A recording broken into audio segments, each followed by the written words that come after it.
Halo semuanya, selamat datang di Suara Batak Tapanuli. Hari ini kita akan membahas topik yang sangat penting dan sedang hangat dibicarakan.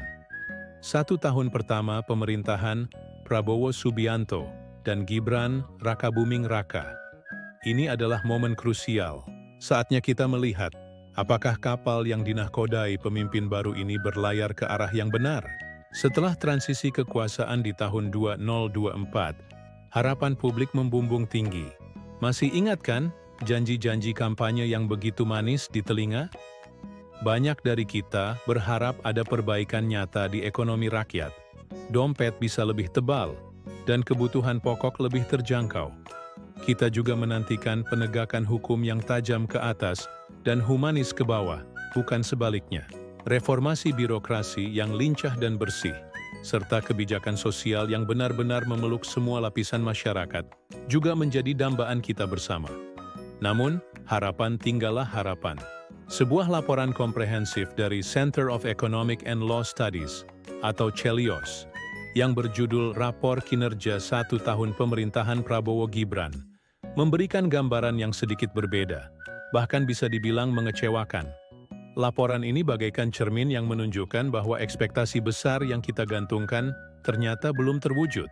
Janji-janji yang dulu digemakan dengan lantang, kini terasa seperti retorika sandiwara kosong.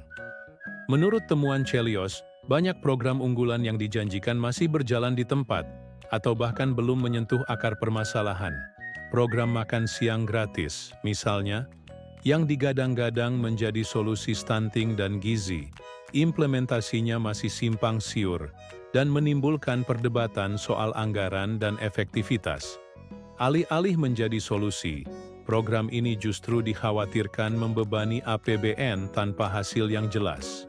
Di sektor ekonomi, janji untuk menciptakan jutaan lapangan kerja baru dan menggerakkan ekonomi kerakyatan masih terasa jauh panggang dari api. Harga-harga kebutuhan pokok cenderung merangkak naik, membuat daya beli masyarakat, terutama kalangan menengah ke bawah, semakin tertekan.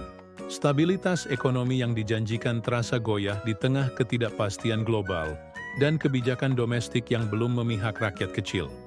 Bagaimana dengan penegakan hukum dan reformasi birokrasi? Laporan tersebut menyoroti bahwa upaya pemberantasan korupsi seolah kehilangan taringnya. Beberapa kasus besar menguap begitu saja, dan publik merasa keadilan masih menjadi barang mahal. Reformasi birokrasi yang diharapkan bisa memangkas jalur yang berbelit-belit dan melayani publik dengan lebih baik, nyatanya masih lamban dan tidak efisien. Ini bukan sekadar kritik kosong, teman-teman. Ini adalah potret realitas yang didasarkan pada data dan analisis mendalam. Laporan CELIOS ini menjadi pengingat penting bagi kita semua, bahwa sebagai warga negara, kita punya hak untuk menagih janji.